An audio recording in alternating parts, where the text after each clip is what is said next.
People and Overview Committee for Dorset. Whoops. We all switched on the fan and we're losing all the papers. Yes, I'm the chairman, and you know Will is our vice chair. If we go, could we go round the committee and give your name and your ward, please? Can we start with Jindy, please? Hi, Councillor Jindy Atwal, Coal Hill and Wimborne East.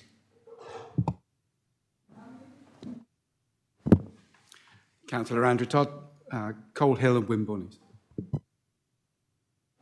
Estella Jones, Dorchester East. Councillor Cathy Lugg, Ferndown North. Councillor Steve Mercer, Blackmore Vale. Carol Jones, Sturminster Newton. Jane? I'm not on the committee. Oh, okay. Well, thank you, the committee. I think we have apologies. Is it John Orrell or is he online? No? No. So, Councillor John Orrell, I think that is all our committee. Thank you. I've just got to make sure you know the declarations of interest. To close any pecuniary, other registrable or non-registrable interest as set out in the adopted code of conduct. In making this their disclosure, councillors are asked to state the agenda item, the nature of the interest and any action they propose to take as part of their declaration. If required, further notice should be sought from a monitoring officer in advance of the meeting. Is there any declarations of interest, please? No. Thank you. I think we have a late member of the committee. Louise, could you actually declare who you are, please? I'm member for Radipole. Thank you and welcome. So we just done a declaration of interest, and so we've got the minutes of the last meeting. So anyone who's got any corrections to make or any comments?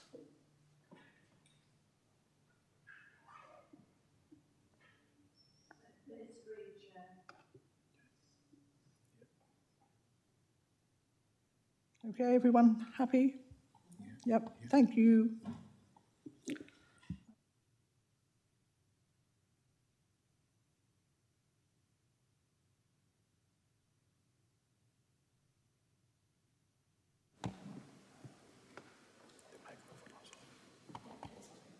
Sorry. It is on. Oh, I had switched it on. Sorry if it keeps going off.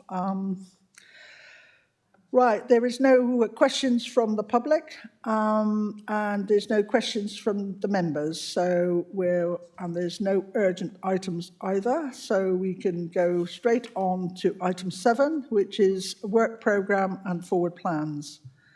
So to consider the committee's work programme and cabinet's forward plan. So anybody want to actually question any of that or have any comments to make?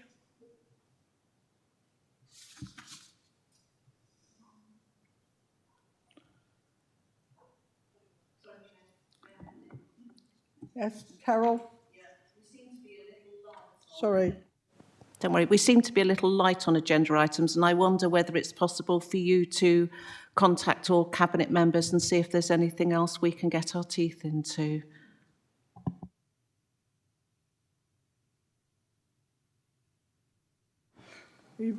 We have actually questioned some of the cabinet members about certain things, and I was certainly talked to Demographic Services about a couple of things, and the ones I brought forward, he was saying that's more scrutiny rather than overview. So at the moment, I'm still a bit in a learning curve with what's what, but certainly, yes, we are a bit thin on the ground for September. So if there is anything really urgent from anyone, any cabinet members here today, please note, we will be glad to have any reports that are coming forward for September. As I'm talking about the September meeting, which is on the 23rd, if there isn't anything else forthcoming, we've got quite a heavy one for October, at the end of October on the 29th, then we may actually withdraw from the September meeting. But that is something that actually we will decide at a later date, but keep that in mind. Okay, thank you. So we go on to item 8, which is the equality Oh, sorry, somebody question? Oh, sorry. So we have a mention here of the Dorset Centre of Excellence, and a lot of us who've been on the council a while have been there, but there are a lot of new councillors, and I wondered if maybe there could be a visit for new councillors to see the Centre of Excellence, because we're going to talk about it, obviously, and I think people need to see it first. If that perhaps could be arranged. Thank you, Stella. Yeah, I'm sure that will be brought to our attention. Thank you very much. Can you really speak up? Because I'm sorry, but I've not put in my hearing aids this morning. And even with the microphones, I find certain voices difficult to hear. So I do apologise for that. So we're going to have, for the Equality, Diversity and Inclusion Strategy and Action Plan, we do need to actually have a proposal and second for this when the paper comes forward, and we're having the cabinet member for this particular one is Ryan Holloway, and he is the cabinet member for corporate development and transformation. So I think he's going to present actually introduce it, and then we'll have James Paulfreman Kay, who is actually going to present the paper. Thank you, Ryan. Good morning, everyone, and yes, thank you, Madam Chair. So obviously, this strategy is something that I inherited from the predecessor cabinet member as well. So I would like to obviously give my thanks to my predecessor, for help developing this strategy as well. I want to thank all the officers as well. Thank you for the hard work and support on this as well. That has also been extremely valuable, and obviously getting me up to speed in my new role. So obviously Dorset Council has an important role to play in help reduce inequalities in the county and safeguarding the rights of people, which is protected by the Equality Act of 2010.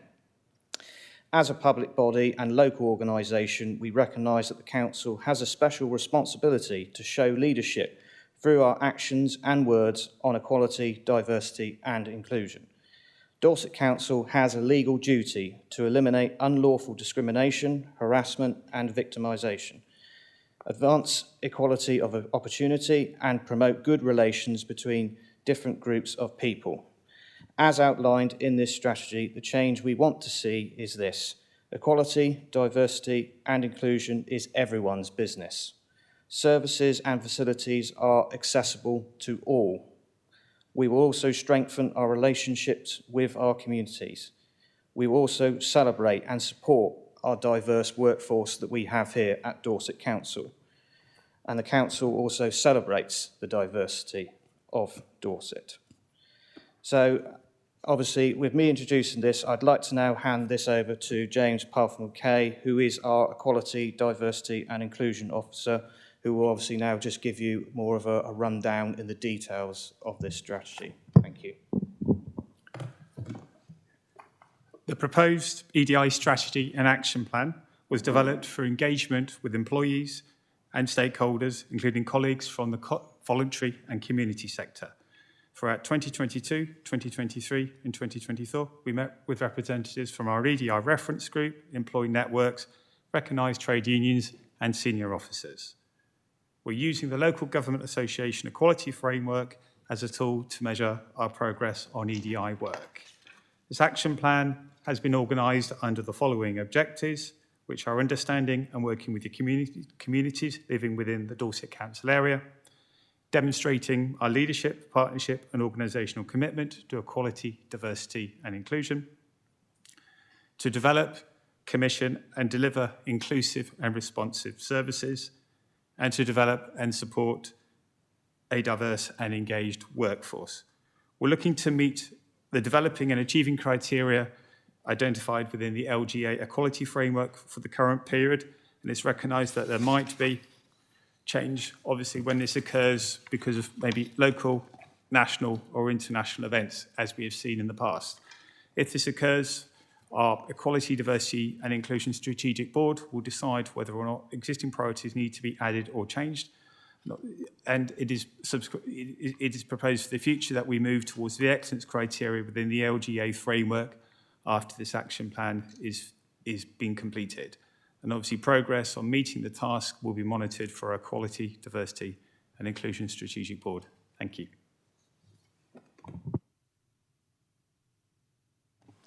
Thank you very much, Andy. I'm really pleased that this has come forward. It's been a long time coming, and it's quite a complicated a paper, and actually it needs a lot of thought, and I hope that all of our committee has read the paper through, and our strategy and action plan is so important to the people of Dorset. So have we got any questions, or anybody wants to comment, please?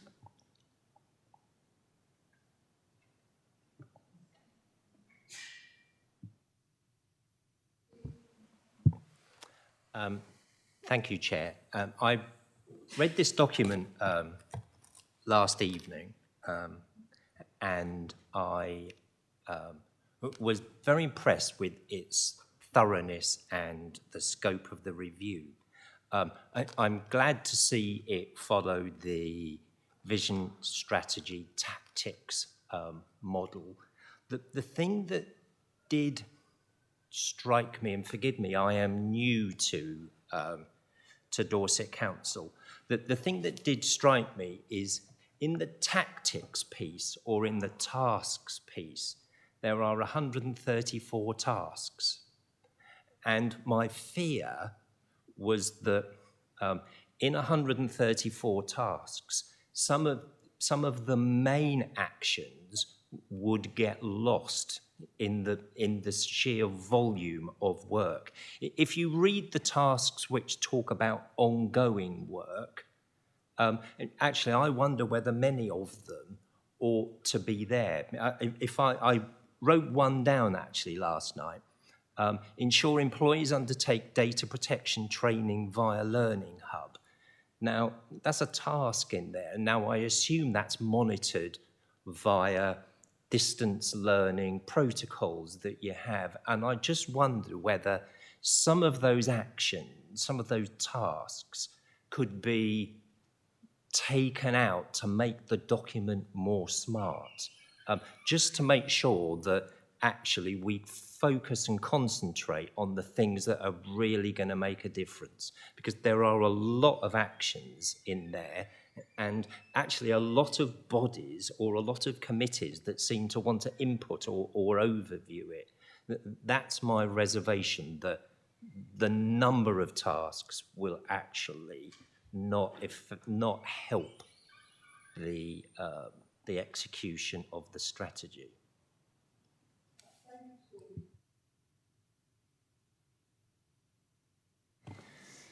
Some duplication of, I can't see the red unless I move it over. Yeah, it doesn't seem to make any difference. But anyway, I don't want to do a Robin leg full council. Yes, I thought there was some duplication about actions or, like you say, tasks in some of the boxes and things that you were saying at the end. Now, I think that at some point you actually had gathered those together and put something towards the end that said of the types of things that were needed. Am I correct in thinking that? Thank you. So Thank you for the questions. And when we have looked at the various tasks, the tasks are trying to mirror some of the measures that have been identified in the LGA framework to address the specific point in relation to data protection. It's there as a requirement, but I think that is also a fair point to take away and reflect on that as an example. We are setting up the opportunity to measure, keep track of our actions, and we will monitor that through our EDI strategic board. And there may be the opportunity to actually say that some of these actions are ongoing, business as usual, therefore need to be taken out. But I suppose it was what you saw being presented here was an overview of the task to date to address the EDI agenda. Thank you. Steve, were you satisfied with that, or? The one part that I thought did pull everything together was the top level priorities, and I think there were 9 of them. Actually, I thought if you could put some smart targets against those, that actually would be the data that you would need, or the actions that you'd need to see to make sure that it was being implemented robustly. When I looked at those 134, I remember thinking, oh my God, I would hate to have to sit and tick those off every month. Have I done these? My heart would sink if I had to do that. I'll shut up. Is there any further comment that you would like to make, Andy? Action plan and relook at it based on the comments that have been provided. Thank you. Can I just make one comment that, obviously this has been something that we've been waiting for a long time to come to fruition, and we are still waiting on the government to actually make their minds up about this. And remember, placing fairness is at the centre of all we do. And actually what I haven't seen in here, that I remember when I was on Dorset Council quite a few years ago, Dorset County Council, that we had a training for councillors, and I think it was for staff as well, all about unconscious bias. And I haven't actually seen that in this paper too much. And I think that is very important for all of us, whatever culture we're brought up in, we have somehow this unconscious bias. And I think it's very, very important that we become aware of unconscious bias. And when I've mentioned that to several people recently, they said, well, what is that? It needs explaining and understanding. So that's one of those things that I think we don't think about a lot. But I think it would be quite good if we could actually at some point bring that forward into this plan, and I know a lot of it is you want to reach the staff, in Dorset Council and make sure that we are including everyone and no one's being left out. And some of the surveys that you've done are quite a low percentage of people responded. So I think that we do perhaps need to bring forward some training or a briefing or whatever that would help councillors and staff. Thank you. Thank you. There's a few areas I just want to cover, please. We've recognised some characteristics such as rural isolation, but this may well not be the document that covers how we're actually going to fix that. We can recognise it, but what are we going to do about it? And the same goes for perhaps youngsters with disabilities, with autism, with high additional needs. And very often the problems there is that they're not having a diagnosis soon enough. And again, that's something we recognise as a characteristic, but we're not saying what we're actually going to do about it. In terms of the top-level priorities, where we're encouraging applicants, employees and members to share demographic data, I just wonder how that's going to be done, what demographic data, what we're going to do with it. I mean, we're going to address gaps, but how are we going to collect that information? And we're also going to be completing a well-being service review. What exactly does that mean? And what are we going to do with the results of that? Are we saying, are you happy? Are you sad? I mean, I'm just not really quite sure what we're actually going to do about that. And finally, on one of our key things is strengthening our communities by having good communication with all of our voluntary groups. And this is something we spoke about some time ago. And I know Laura Cornett was very, very keen to try and compile a comprehensive data field of all of our voluntary organisations, charities, everybody working in Dorset that has a role to play, so that we can actually identify those we really need to speak to much more easily. That's it. Thank you. I think with all data, it's evidence gathering, isn't it? But what the council does with it or how it actually deals with it is another thing. So can I refer back to Andy on that one? So very happy to answer the questions, points that have been made by colleagues, but then I'll need to hand over to some of my other colleagues to answer some of the specific questions as well. Concerning rural isolation, I understand in 2019, as a council, we adopted it as a protected characteristic. What we are trying to now do is actually define what we mean. And so we've looked to provide definitions of what is rural isolation and build on it from there. To consider the impact, we are including, and we have to date included that in our equality impact assessment work. So there's the opportunity there to consider the impact directly. But I think by now actually being clear on what we mean by rural isolation, we'll be able to make more informed decisions in that respect. So that's what I'm hoping going forward. In relation to the demographic query, we are looking to DES as the opportunity there to collect that information. One of the things that I think we do need to do as an organisation is explain why, and I think we haven't necessarily done that to date.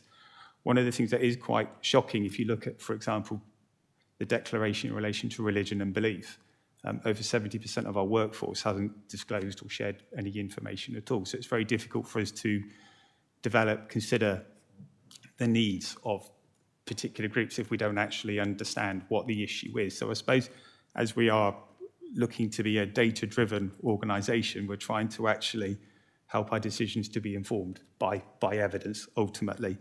I will now hand over to my colleague, Amanda Davis, who's behind me, who can answer the question in relation to disability. Thank you, Councillor Jones. Really good questions. And I'm going to focus on the question you asked about children awaiting diagnosis. And you'll remember from our inspection, no doubt, that one of the elements that we need to work on and we have a robust plan for is for those children who are waiting. None of us accept that that's a good position. It leaves parents in an uncertain situation, as well as educational settings and so on, and our teachers holding those children. But what really does diagnosis offer? It offers one element of help. So what we're really pushing for in our SEND plan and with our health colleagues is a position where the waiting list as it is, so the first thing is to bring those waiting lists down. But whilst we're doing that, because that'll take some time, whilst we do that, we need to ensure that whilst children and families are waiting, they're getting help nonetheless.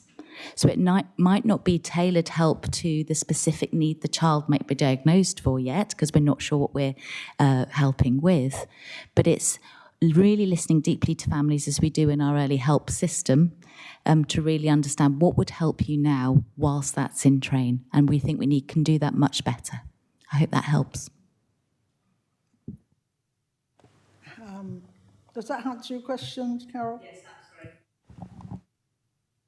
That was very helpful, thank you. Sorry, there was just one more thing I didn't actually mention, and I just wonder, publishing a Dorset Council transgender inclusion policy, what will actually inform that policy? Is that something that's going to come through to us? But I'm just wondering what's actually going to inform that policy.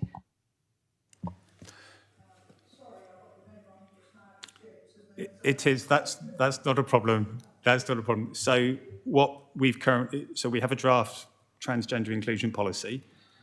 That was an action that was identified in our current action plan. So we're looking to obviously complete existing work, and that's been rolled forward. So we've drawn on to date good practice that's been identified by organisations such as the CIPD. And we are sharing that and have shared that with employees to get some feedback. And we are looking to follow a similar model that we've done for our sexual harassment policies. So obviously, this is having an officer focus here. And we are looking to also seek feedback once this draft has been ready to be shared with our Quality, Diversity, Inclusion Reference Group, trade unions, to get further feedback. So once we've got that in a better place, my understanding is it comes to our EDI strategic board, and then we'll go to our senior leadership team. So to be clear, it's having a focus on employees, not members. So there's a difference there. So we're following the same approach that we've done for sexual harassment. So obviously there's approach for councillors, members, and officers.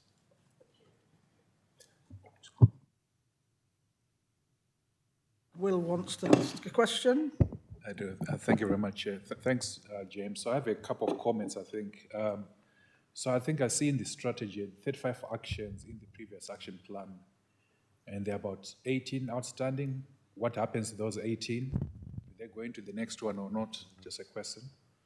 Then the next one is about there's no priority on staff experience and progression through senior roles. If you don't see people like you, you're unlikely to make it through the organization. So in terms of diversity. So I work in the NHS, so I'm just thinking about the NHS perspective. I think Steve has mentioned no metrics, I think, in your priority list. Some of them are quite tenuous in my view. And I think you're a member of the Southwest, is it Leading for Inclusion, which is their strategy, but there's no reflection of their strategy or priorities in yours. And I actually like some of their bits which are absent in ours, just something to reflect on. Then the last point, I think you wish to default to RAG ratings. I think it's a bad idea. Sorry. RAG ratings is red, amber, green for completion of projects. I think that's a retrospect, that's quite going back. I would prefer SPC charts, so charts which are graphs that really tell you in terms of how much has been achieved, giving you numbers rather than say green it has been achieved, but achieved at 15 rather than 20, there's a difference. So I prefer SPC charts rather than RAG ratings to give me more assurance. But I'm happy to drop those to you if they're not as clear as I hope that's helpful. Thank you, Chair.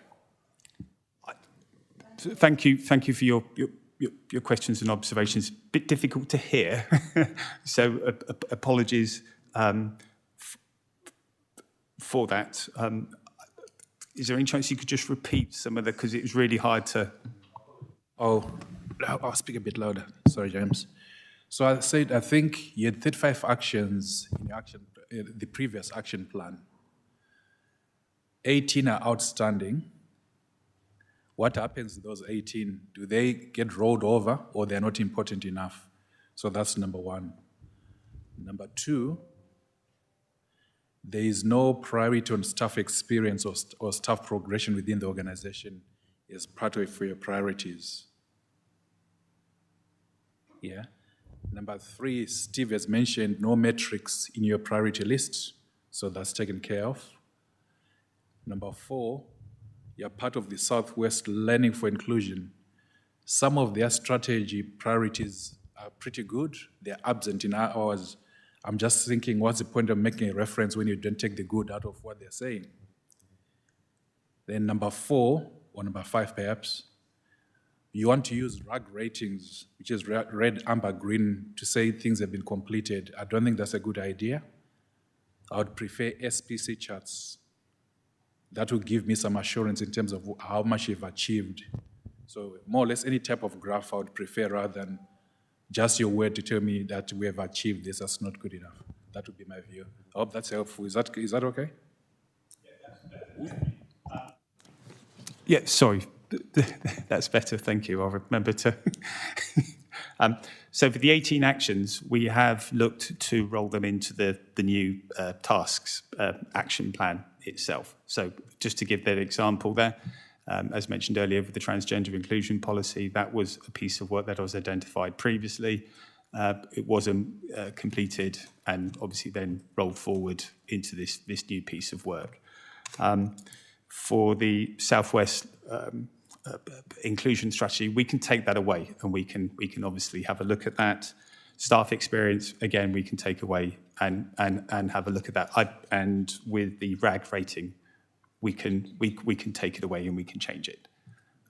But one of the things I have with the top level statements that are being made there is obviously that there is that commitment to support the staff experience. So there is that strong feeling which I've got from officers and talking to members previously and new members as well. I'm just also conscious though that we haven't necessarily addressed two of the points that have been mentioned earlier about the wellbeing service review and also the voluntary sector. I'm just conscious that those questions need to be answered, please. So could I hand over firstly to Chris Matthews behind me and Laura Cornett, who's next to me, to address those 2 points, please.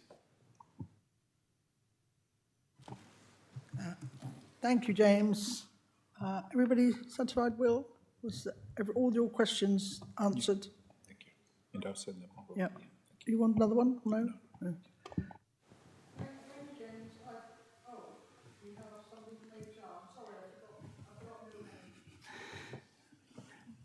Morning, Chair. Chris Matthews, Head of Human Resources.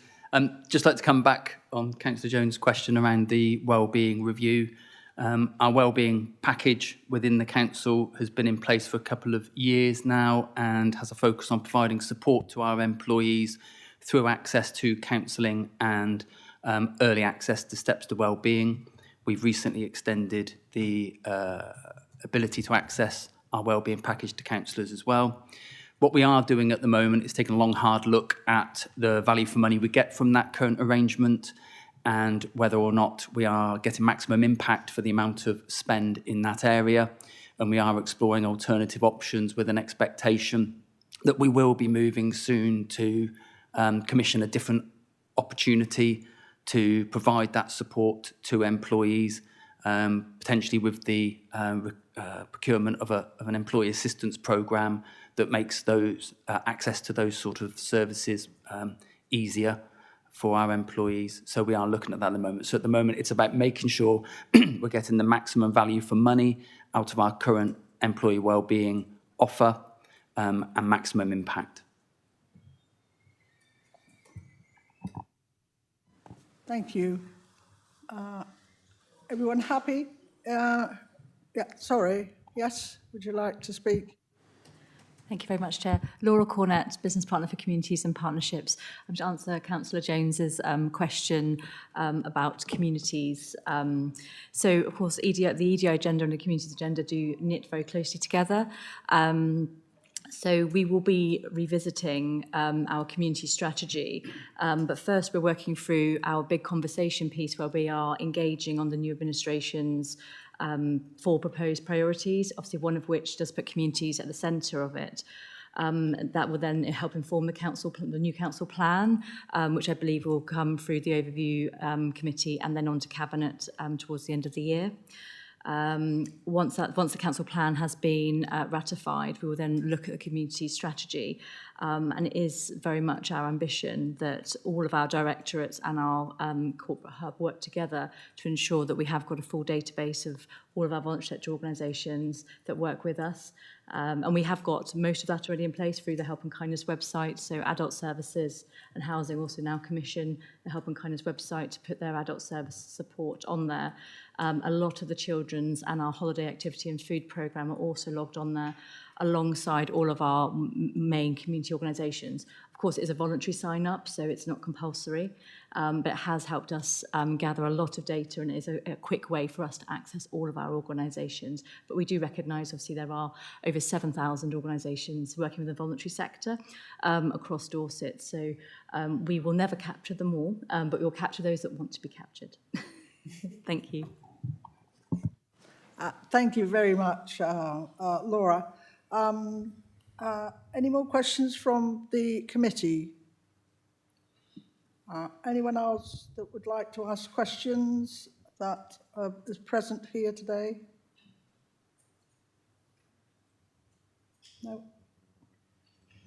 Well, we've got recommendations here on this paper that we recommend to Cabinet.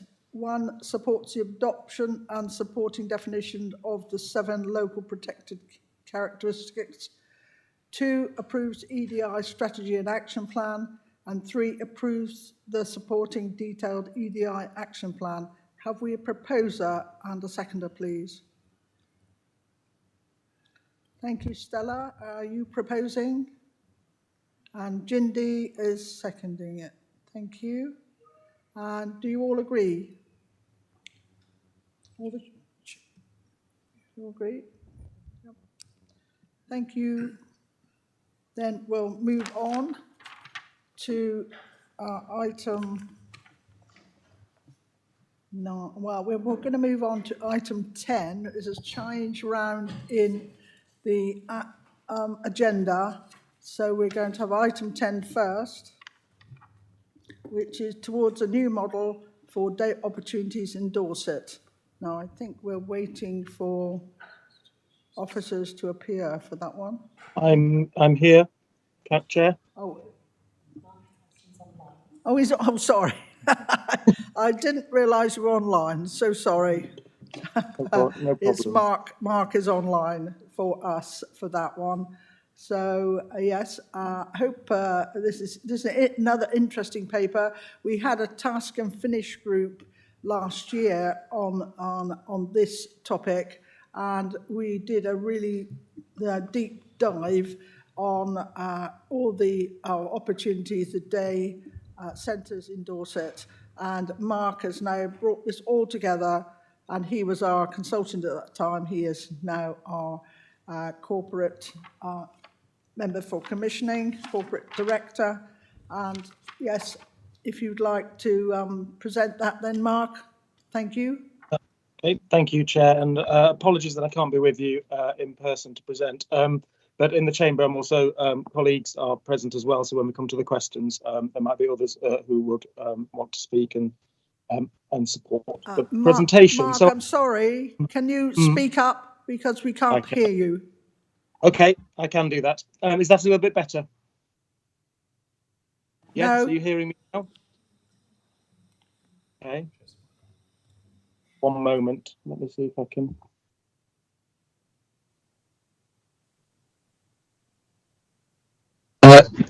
Can you hear me now? Is that better? I think that's woken a few people up in their sleep. Okay, all right, okay. Thank you. That's fine. All right.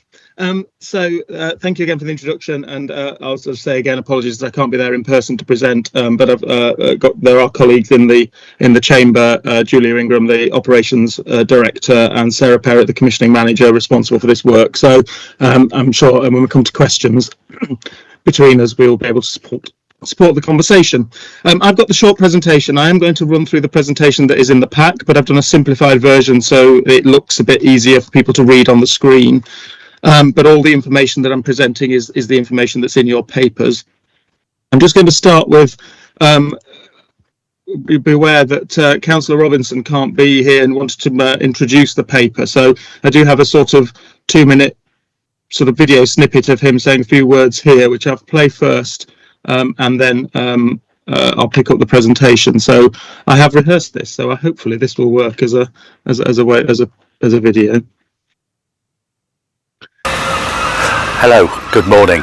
Really sorry that I can't be with you this morning, particularly in the presentation of this paper on the future of our day centres. This paper is one of a series of proposals that we're bringing over the course of the coming months. The first one was at our last meeting, and this looked at the principles of extra care housing, how we take what we've already got and how we develop it into the future. This paper on our future of our day centres takes a similar process that accepts what we already have and celebrates what we already have, but says that just because we've always done it this way doesn't mean we always have to. We need to be looking for new ways to integrate with the community. We need to find new ways that the community can come in and use our facilities so that together we can develop communities that age well together. The next stage in this will be another paper that's to come in the future called Thriving Communities, and I'm looking forward to that coming as well. But looking at this, how we work with our day centres is critical to our interface with local communities. And it's not just enough really just to provide a place where people can go and sit for a few hours and just feel cut off and still feel cut off from society. This is a place where we want to keep that integration going. We know that as we get older, our world gradually gets smaller and smaller and smaller, and the mountains that we used to climb in our youth are now difficulties when we try to climb the stairs. And so we don't want that reduction in the size of our world to actually mean that there's a reduction in the quality of the work that goes on. So I commend this paper to you as a step forward. I look forward to your comments on it, and together we will build this community that is for all ages. Thank you. So just to pick up on that, so obviously a strong theme there about ageing, but of course, as Councillor Robinson also said, the services that we're talking about here are very much for working age and older people in Dorset, and a really important part of the support system for people who have additional needs to live in our communities. And we used in our strategies, our commissioning strategies, we adopted or referred to the vision that was done by Social Care Future, which I do recommend if anybody wants to get a bit further into this. It's a really good piece of work on what social care could be in the future. And very much an emphasis on people and things we love in communities where we look out for each other, doing the things that matter. And the Day Opportunities offer hits on all those three. And I put a few of those connections there just to give a bit of context to what we're about to go through. But sort of age-friendly, disability-friendly communities, dementia-friendly communities, care and support, the whole wider piece about stronger, more resilient communities who look out for each other, whether or not people have disability or frailty or other additional needs. And then all building on and supporting and wrapping around our ambitions about strengths-based social care practice. So coming at any interaction with somebody who's approaching us in social care from thinking about what their strengths are, how we can maximise them and help them to live well in a way that kind of reflects the life they want to live. This has been a piece of work that's been underway for some time. Back in 2021, we started a Better Days consultation.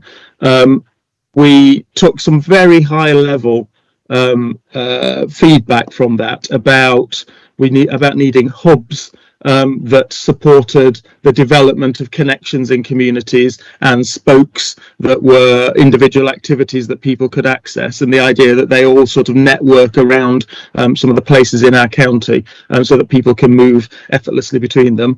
So hubs and spokes, less of an emphasis on commissioned building-based services, so less focus on commissioning a service in a building and more focus on commissioning services in communities. Questions about transport provision and increasing the profile of some of the community options and widening choice. Choice was a very big theme in that consultation. So all of that went into our commissioning strategies, but we reflected on the fact, and certainly after overview committee previously, and I know some members of the committee here were part of the Task and Finish group that did some work on this. One of the recommendations was to revisit some of that because it was post-pandemic, it was a bit further on, and just make sure that we were still hearing the same messages from people, and that's what we've done in the past few months, and now we're bringing the result of that process of deepening the conversation. And then I'll talk in a minute about our 2023 research, but we did speak to a sort of broader range of people who were using the services, and lots of confirmation and a few new insights came out of that. So some background information, just so that I won't dwell on this too much, but we're talking about 521 people who formally have an arranged day opportunity through us. Some of them in a private provider, and a slight majority go to a Care Dorset service. That turns into about just short of 3,000 sessions provided per week under that arrangement. Now, a session is about a half day. So lots of work being commissioned by us, but actually there's also an enormous amount of other activity that is never commissioned by us. And one of the things that we want to do, and it talks in the paper about being a bit more seamless between communities and the activities. And what we mean by that is what we want to move to is less formally commissioning one block of time where somebody goes to a place and has an activity, and more just supporting. So we'll always need some of that, but more supporting people to access what's in their local high street or on their local village or town, as well as some of the other activities that might be more formally planned for them, and sort of breaking down some of those silos and barriers. And as you can see from that, in terms of what we commission for people, most of it is for people who have a learning disability and of working age, and roughly a third, is for older people, some of whom will be in the learning disability cohort as well, because as the learning disability as they age. Just move on. So I've lost my cursor. So the conversations we had. In the 2023 survey that we did on the recommendation of overview, we spoke to 338 survey respondents. 2/3 of those were in a traditional day service. About a quarter of them had a direct payment, which is where we review their needs with them and provide them with a budget that they can spend themselves on activities or care and support to meet those needs. And so about a quarter of people use that for accessing day services and day opportunities. Big emphasis on the social connection, so being with friends and doing interesting activities. And although some said, about a quarter said the familiar building was important, more of them said that the kind of independence, learning new skills was a priority. And again, in terms of what's important to them, you can see that there's 2/3 saying it's about being with people and a quarter saying it's about being in a familiar place. About half of people said nothing got in the way, but 12% cited transport as a barrier, and that potentially is a little bit less than we might have expected. And that as we go into the next stage of specific proposals, we probably will want to deepen our conversation about that. So some of the headline consultation, I mean, I've referred to some of this here, and some of it we already know, but kind of being with friends, making new friends, being in the company of others, really important. Social isolation and addressing that, really key. For people who have a higher level of support needs, building-based day opportunities, day services, as we'd think of them, are important, remain important. But and although say they're not for everyone, but in all cases, there was kind of widespread support for a variety of activities. Evening and weekend activities people wanted, whereas a lot of the formal offer is Monday to Friday at the moment. Big themes, of course, about respite for carers and indeed people enjoying time away from carers and partners. And there's a theme in there as well about food. And people not being motivated to cook at home, and sometimes their access to day services, day opportunities, is where they get a good meal. And that builds on what we heard back in 2021, with some additional themes that were more prevalent in 2021, better information and advice, carers needing creative respite options was a bit of a theme, themes about independence, which was not quite so strong in 2023, but was something in 2021. But the common themes around variety, choice, and sort of being part of communities. I think the social isolation piece was, again, important throughout. I won't go into this too much, it's in your pack, but it just gives a couple of flavours of some of the experiences that people kind of shared with us during the consultations. And what we've done on the slide is, you can see, so the autism offer, birth to settled adulthood, information advice, specialist services, rurality, variety, blend of provision, social connection. Those are some of the themes, again, that keep coming out of what people tell us is important to them in the day opportunities they receive.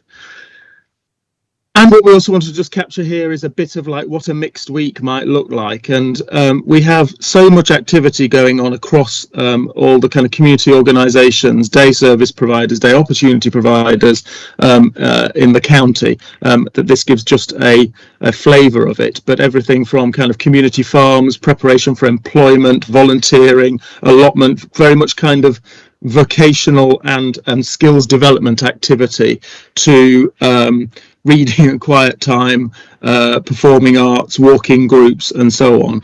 And a lot of these, I think if you reflect on them, don't need a building and don't need a specific place. They could be a meeting point, and so on. And so when we're thinking about hubs, we're thinking about, well, maybe they're a meeting point, and some of these activities happen in the hub, but some of them, the hub is just an identifiable place where people can meet and then go on to the activities from there. We have our own observations. Very much we've got a listening ear for what people are telling us, but we also know, as commissioning professionals, kind of what we're looking at, and some insights into how they're working for people. And the couple of points I think I'd pull out of here are, at the moment we've got something we know we want to kind of resolve, where we've got a large block contract with our care company, Care Dorset, for the bulk of the provision that we purchase, whereas the wider market we commission on a sessional basis for a fee that's fixed under the Dorset Care Framework. So there's these different ways of us buying services, and we want to kind of harmonise that as much as possible. Of course, we have to reflect the costs of running some of those buildings, but our ideal future model would have less emphasis on the building costs as part of it, and more on the services that we're delivering. Transport at the bottom there is a significant issue, which I think when we get into specific conversations with individuals and small groups who are using current provisions about how we could make things better, we'll be getting into quite a lot of conversations about how we kind of try and make transport more flexible and support their ambitions more. And then the other bit I'd say is that those current day services, which are 14 centres across the county, some have a very strong community offer in them. There's some really good examples. I'd pick on Stour Connect in Sturminster Newton, where the Friends of Stour Connect have quite an active programme around the day centre and its activities. That's great. Others are quite underutilised, and there's some quite large buildings with a relatively small attendance for the size of the building, and so that's a key point to address if we're going to get more of our money into the support for people and less into kind of just maintaining our buildings. And our model hopefully will address that and in positive ways. So this is the model that we are looking to put into place. We've talked about hubs and spokes. So what we'd like to see is services more connected with each other, so that people can exercise choice without us having to, in a sense, help orchestrate it for them. Whereas at the moment, I think people are in almost not block arrangements in terms of contracting, but we've kind of fixed the program for them because we've made arrangements for some of the services that they might want. Much more flexibility, much more fluid, and for that we think having a hub in a local town or place, and then connected to other offers in the locality and beyond, that people can sort of, in a sense, feel their connection to the hub, but then see all these other opportunities available to them. And that's what we're thinking about, a hub and spoke model. We're working already on our information advice offer, and that needs to be strengthened to reflect to help people navigate those hubs and spokes, in a sense, and the hubs can be part of a very practical and very personal information advice offer for people. We already have strong partnerships, of course, with the voluntary community and social enterprise sector. More of that will be part of the new model. But none of that is to say that having a small number of specialist day services is not something we want. So we absolutely recognise that for some people there needs to be a very high level of specialism and ability to manage and work with, complex needs and requirements. So we absolutely want to invest in that. And I think our model, in a sense, is suggesting more community activity for a significant chunk of people, but that means that we can invest more in the specialisms that are needed for some of our people who have more complex needs. And that will be supported by a flexible commissioning model. We want more direct payments. We want more individual service funds, where an individual service fund is effectively a direct payment that's managed by a community provider on behalf of the person. So again, it's a little bit more of a responsive way of doing it.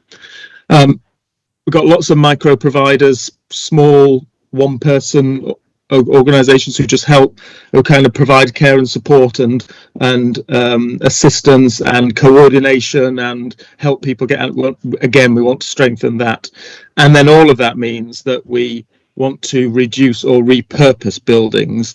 I'll talk in a minute because there's a big theme through all of this. We want to be talking about services, not buildings, and I think people get quite attached to buildings and places, although the consultation feedback suggests not that many do, but so that's why we're treading carefully with this, because we want this conversation to be about services rather than the buildings that we've necessarily got at the moment.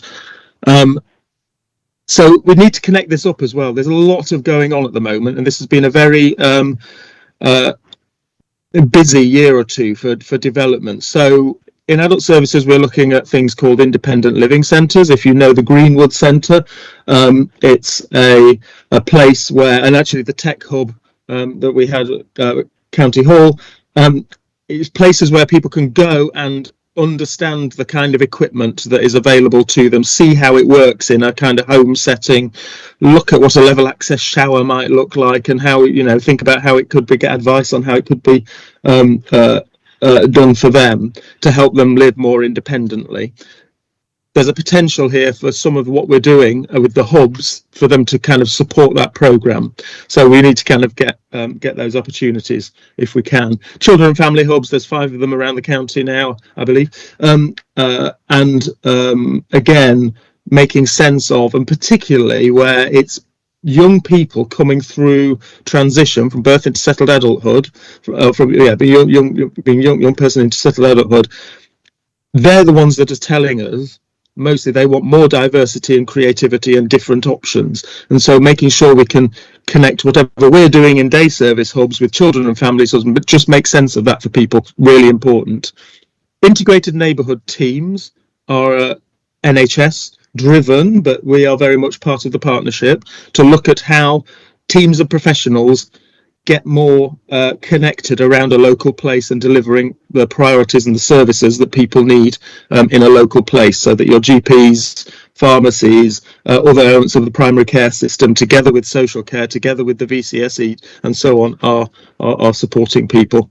Very much in its infancy at the moment, but again, if we are moving towards having these kind of community hub type arrangements, there's a real potential for us to support that programme. Talked about information advice, and then again, there's a huge amount of wider potential around libraries, culture, leisure, arts, parks, open spaces, and all of that activity that's happening in local places. So we want to get this right so that it absolutely makes sense for people locally. We've set out some principles that will guide our developments and our conversations, and so we'd very much welcome comment on these. So we're looking to local communities first, rather than imposing things on places.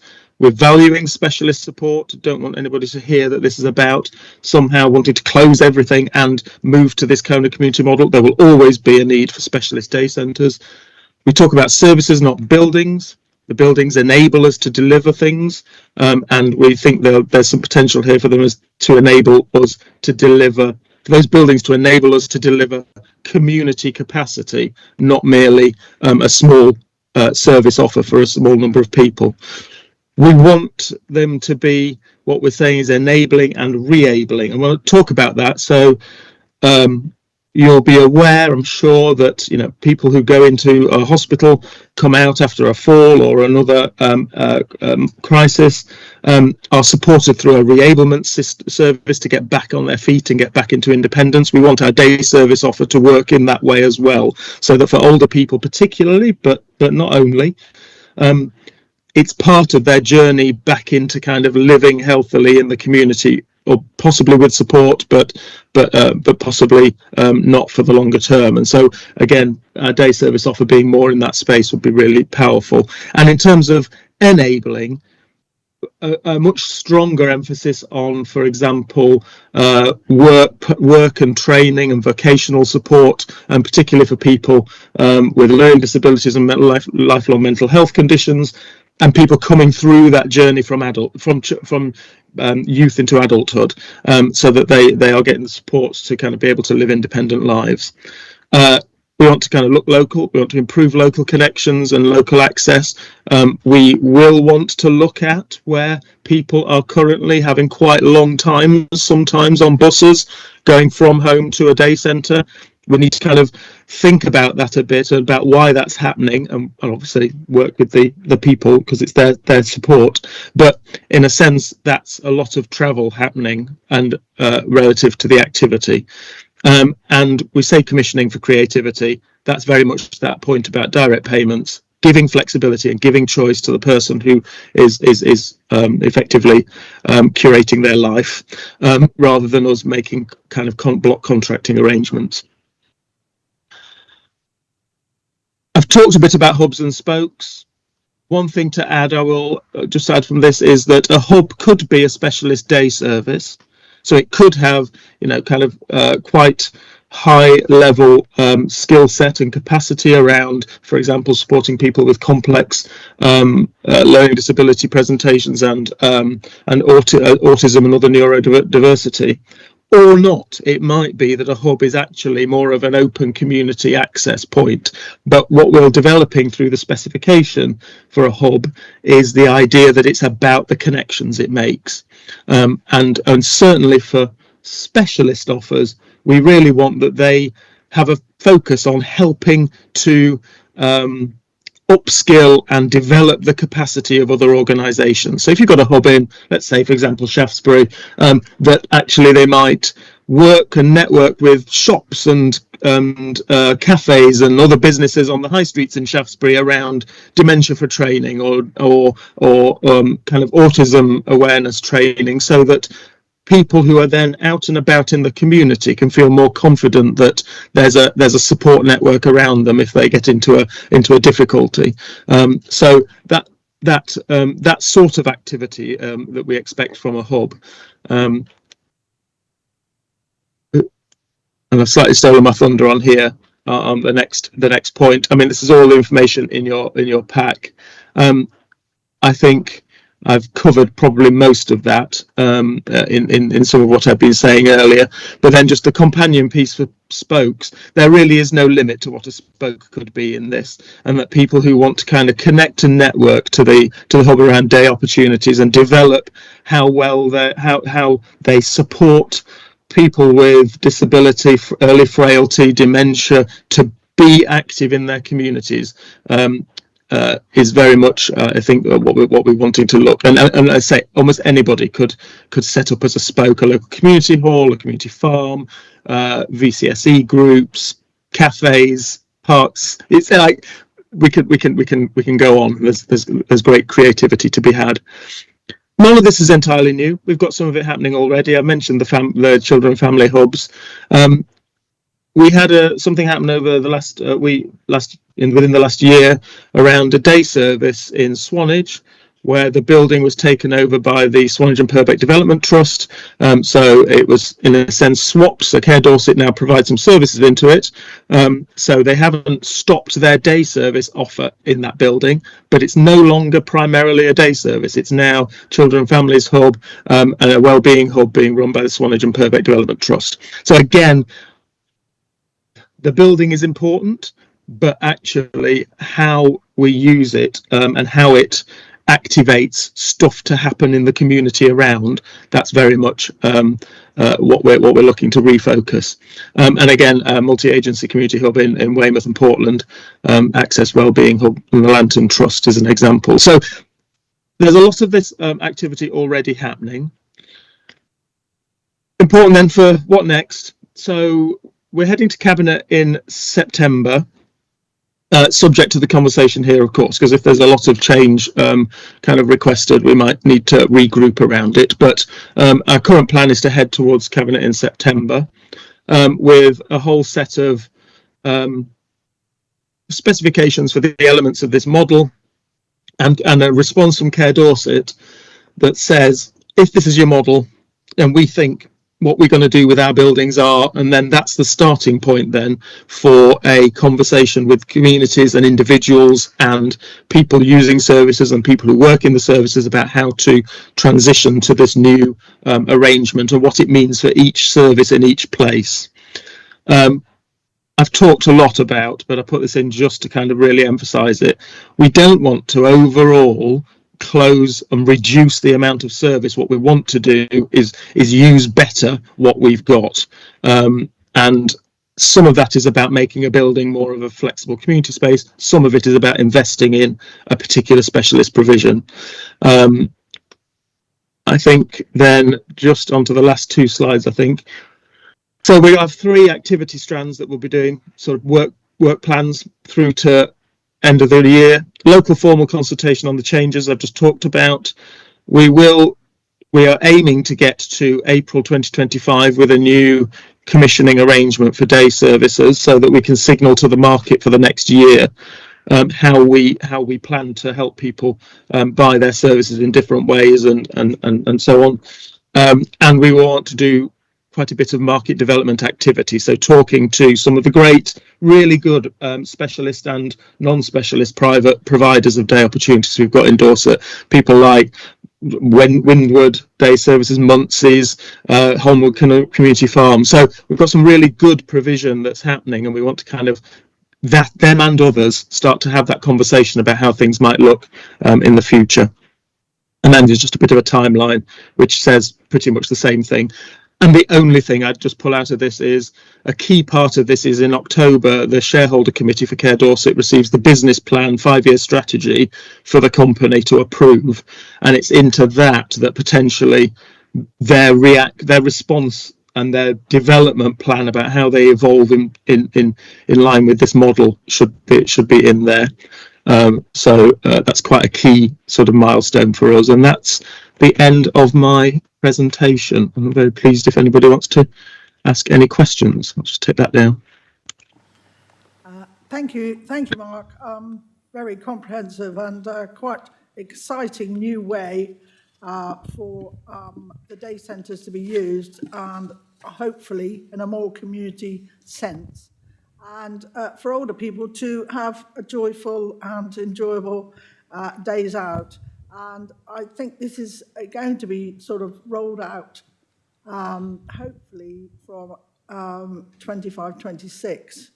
And I noticed in the paper that there is going to be a consideration of the fee structure for day opportunities, how to recognise different tiers of complexity in a more straightforward way through the Dorset Care framework in future.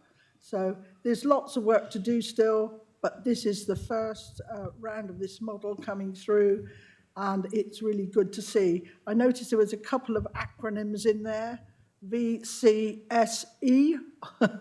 So I know what they mean, but it's good to have in these presentations the actual word. I mean, that's voluntary, I think, sector, which I think is... Yeah, yeah. So, Yeah, voluntary community social enterprise. Yeah. yeah, in the future, can we ask everyone that does these presentations to make sure they put the whole name in the boxes? Because otherwise you immediately look at that and question, and then you lose the thread of what you're reading. So if you could do that, that would be really good. Thank you very much. Any questions from the committee? Yeah, I've got a few comments as well. We've got 303 people using Care Dorset Day Centres and 13 Care Dorset Day Centres. When we sat as a working group, we had the information about how many people went to each centre and what it cost, and I think that would have been interesting for people who weren't on this committee before to have that information, so they could see just how dire the situations is in some of these day centres and why they're costing Care Dorset such a lot of money. The questions are, how aware are Care Dorset staff of the plans going forwards, and how are they being supported? And how aware are those attending day centres, and what are their views? So I think to answer the second one first, obviously we've done 2 rounds of quite a lot of conversation with day service users, and this is about responding to that. In terms of staff, I've regular contact with Care Dorset management. They are telling me that the staff are aware that this is happening, that there's been a model in development for some time, and it's when we get to the next stage then around what does this mean for insert name of day centre here, Bridport, Shaftesbury, Ferndown, Dorchester. What does that mean for that centre and how it's going to develop? And that's the bit that we need to work with Care Dorset on in the next few months, if there's a general consensus that this is the way we're headed towards Cabinet. Kathy? Does that satisfy you there? Thank you. Thank you. I was just wondering, before I delve into it any further, what budget do we have on day services that is actually spent on buildings rather than services? Well, you will know, Mark, I'm sure you will. So the element of the contract for Care Dorset that pays for all of those 14-day services and the associated staffing and running and everything is around 5 million, a little bit over 5 million. And I suppose what's difficult is how to separate out what of that pays for the building. I mean, we've got the rental values and so on from the buildings, but of course, when you've got a building, then you need a manager, and then you need to light it and heat it and so on. So it's all of those associated costs that kind of build up around the provision. And I think it's almost not, in a sense, we're not going to end up losing those costs. But the question becomes, if a wider set of community organisations can get access to the building and it helps them to deliver something vibrant in a place, are you just getting better value out of what that investment looks like? We don't at the moment have an agreed saving attached to this. We think there might well be, but there's no particular number being aimed for right here and now. So it gives us the opportunity to think about it and think creatively about what best helps us deliver a vibrant local social care offer in the broadest sense, I think. But we could, so we do know in all of the individual budget lines, the rent, the lights, what's paid. So we could add all that up, and I can give you a sense of it outside the meeting if that's helpful. Okay. If that's, yeah. No, that's fine, because I actually see from our point of view, there are savings we can make on buildings. If we look at the numbers of people using the day centres, certainly if we just simply look at those aged 65, I recall the figure of those aged 65 is somewhere, I might be a little bit out, but 85 or so thousand throughout Dorset, something like that. So really, we've only got a very low number of older people using the day centres. And I think that actually by working with a bottom-up approach and commissioning stuff that happens in the community, by the community, I think we'll get a much better take-up and deliver far more and reduce the need of expenditure on expensive buildings where perhaps they can be repurposed in other ways or they can be sold to reinvest back into services, you know, whatever really. But I think this gives opportunities to our communities to think creatively. And you mentioned hubs. I mean, certainly family hubs could be a wonderful place for older people, but actually let's not forget, I think we think about day services as being only for people that are sort of very frail and elderly. But if we start looking at our organisations such as Shared Lives, those that leave, you know, and enter adulthood with learning disabilities and problems, and we can see from our figures that it's the people with learning disabilities are far more used to working in an environment which is more organised and set up for them, which is why Stour Connect is so well used and popular. That's especially for those with learning disabilities and so on. So I think we've got to think about not just the elderly, but for people with all sorts of issues coming through life. And the amount of people, younger people, adults with mental health problems that are not accessing life in the way that many would hope they would, you know, with their issues, they're not working. So these are hubs which could be open and accessible by all. And we must really think about those that are not just 65, 75, 85 and very, very frail. But let's look at this as an opportunity for communities to think about how they can deliver stuff in their own areas where they can have a reach to their own people.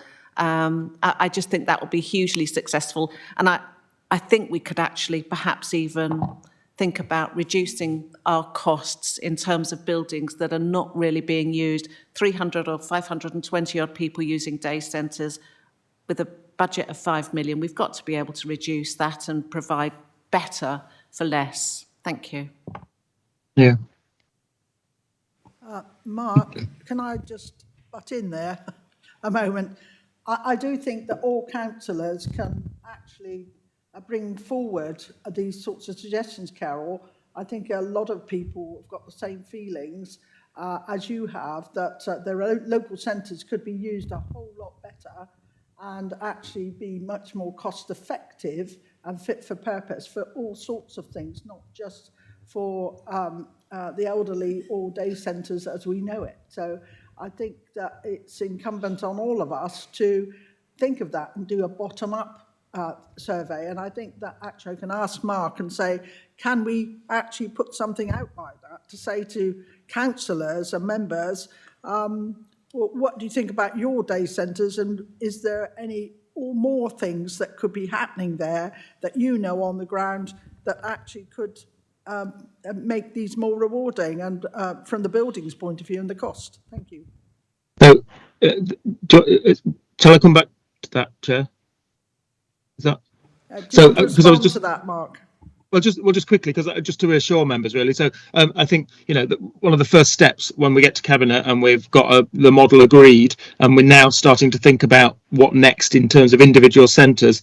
I think one of the first steps is that, you know, we will of course have ward member meetings and explore those with all ward members. So there'll be opportunities then, I think, for people in and around any of the sites to sort of have a first conversation with us about what the initial thoughts are and whether then what the possibilities are around those buildings and what they could do for the community.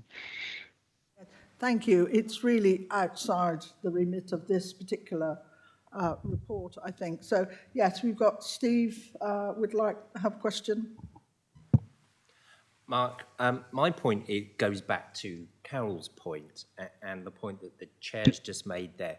Will you be producing a granular review of the properties that you have?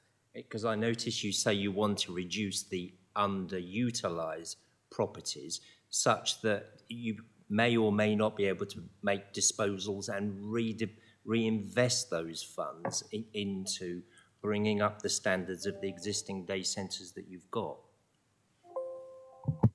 Yes, that's exactly what happens next at the post-Cabinet. When the model's agreed, the reason I didn't want to get too, or we didn't want to get too into the specifics yet is because, in a sense, we're in the process of agreeing the model. And once the model's agreed, then we can see how it applies in particular places and start the conversation. What I didn't want to do is, in a sense, start opening up a sort of what's going to happen in my area when we're a couple of months yet from having the agreement at Cabinet, and then we can't really move the conversation on with people, and that just creates anxiety and so on. So I think, yeah, absolutely, when we get to September and we've had it agreed at Cabinet, subject to obviously it being agreed at Cabinet, then we're into the next stage of, right, this is what we think this means now, together with Care Dorset, for this area and for this facility, and let's start that conversation about where we go, and then we can unpack as well that actually we've got a building of 5,000 square feet with like 5-6 people on site at most times. Like, what does that doesn't quite add up, sort of thing.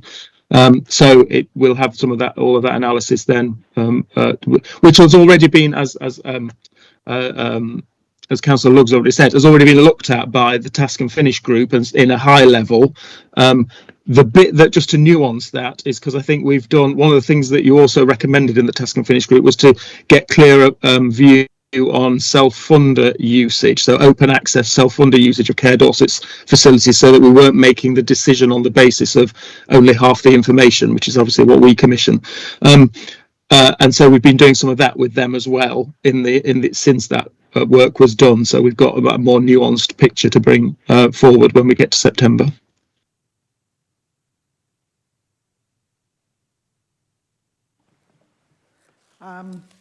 Sorry.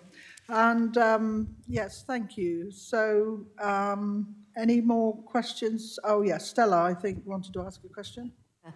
You've made a lot of suggestions here, which are very good, about what elderly people can do to get out of the house. Some of these things already exist, like swimming clubs, walking groups, reading groups, knit and natter, and they're successful. But we've also got a lot of elderly people who sit at home all day by themselves and doing nothing much, probably watching television. And loneliness is one of the biggest things. How can we persuade these people who don't have carers or anybody to suggest things to them? How can we get them involved in such activities and persuade them that life outside the house is very exciting? So I think part of the secret of that, and this is where the hubs and spokes come in, because if we can get those networks right, the chances that somebody isn't in some way connected with some spoke of the network reduces. And so if we can do that, then we get, hopefully, that, once you've got contact with one, you sort of get a little bit into the network, the information advice is out there a bit more, it's easier to find other alternatives and to know what's out there, which is one of the things we got told in 2021. So knowing what's out there and what's possible, and sort of making personal connections that then sort of somebody's kind of helping you into the network because you've got a contact. And so that, and the important bit for that will be that the spokes aren't services. It's not like if you can get a spoke on the day opportunities network that is that cafe that somebody pops to for a coffee on a Monday afternoon sort of thing, and they can then start talking about, well, actually, if you go up to the hub, there's this tour group that goes off to the country park once a week. I think that natural connectivity is what we want to build in this system, which kind of helps. And then the other bit is, of course, like if you've got somebody who's arranged themselves a home help or a care worker to go in once a day to help with things, getting so that those staff know about this wider opportunities and can help somebody to think a bit differently about what their day might look like. Hopefully, it can also break down some of that social isolation. Very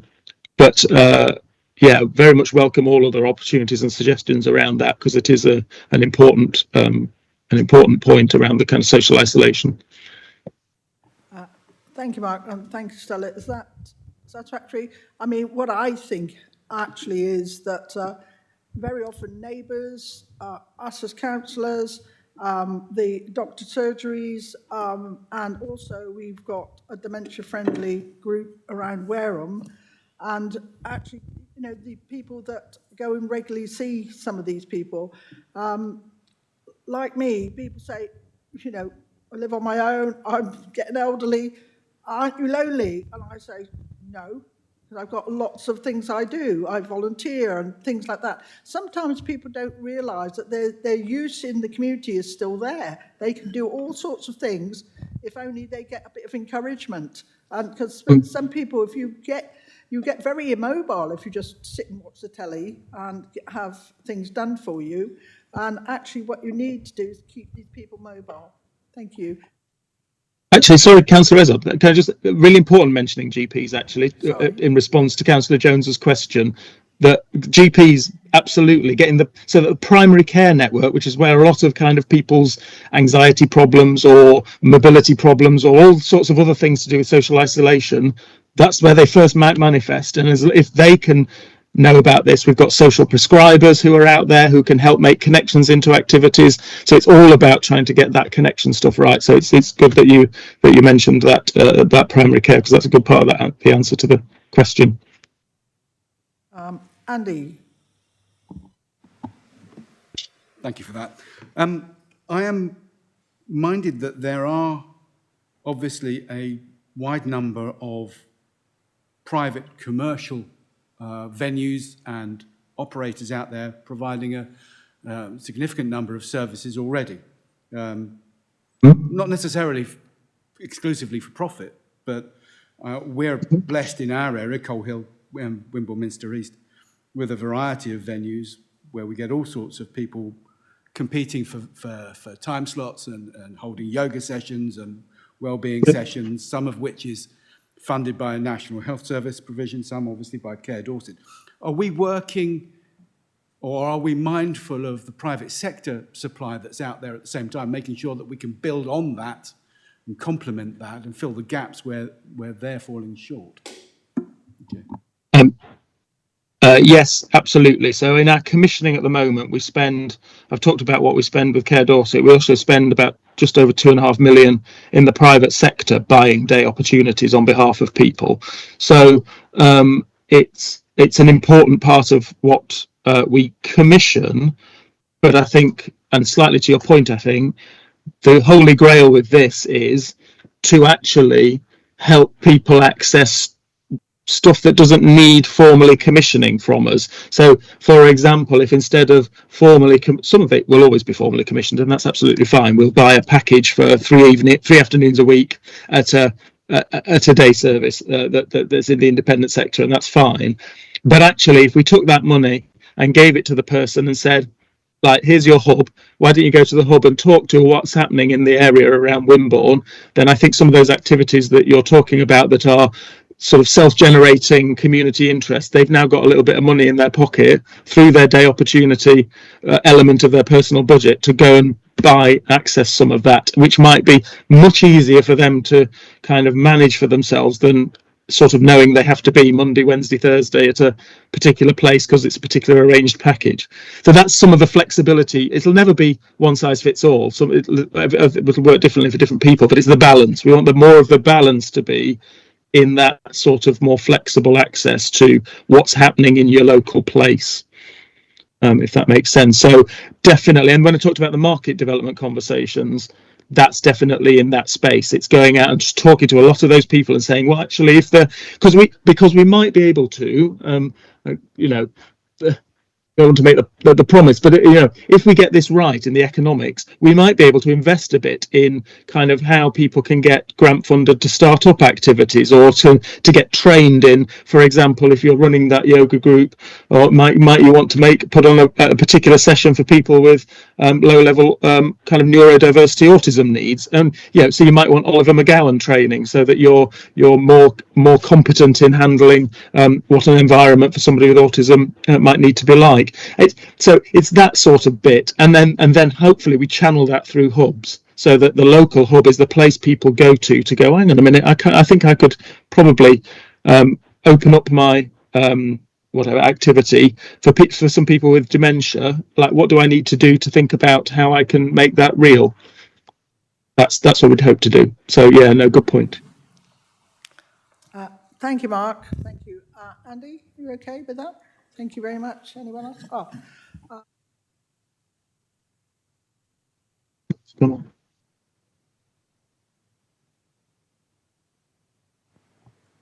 Thank you, Beryl. Thank you very much, Mark. Great presentation. I suppose, in a way, how I see this is future-proofing the delivery of day services for all our communities. Because obviously we are talking about now, but we are also planning for the future and what that may look like for many of us sitting here, perhaps, as well, who may need to tap into the services. And I think it's really commendable, this piece of work. You've answered many of my comments and statements and questions I was going to ask over the course, but this is really in-depth, and I'm going to be very interested in seeing how this develops, how those conversations develop, particularly within the communities and with the independent market as well, which I think you state somewhere in here that it's considerably thinner. So looking at how Dorset can help that growth and how we can, or Dorset Council can help feed from these organisations, seep into our communities, so it becomes for everyone. And I think that's going to be really, really important. I suppose also the other area that I think it could be really fundamental in, and I know this is spoken about in many places and spaces, around the prevention work, actually. So yes, this is obviously for people who need and who will be requiring levels of care and support.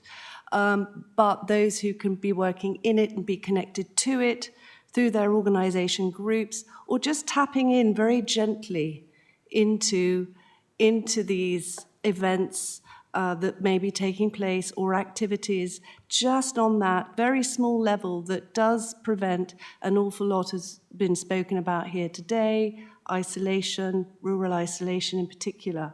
The question that I want to ask, and you may be able to answer or respond a little, and I was very pleased to see it, was in around transport, because it is an issue, certainly in our rural areas.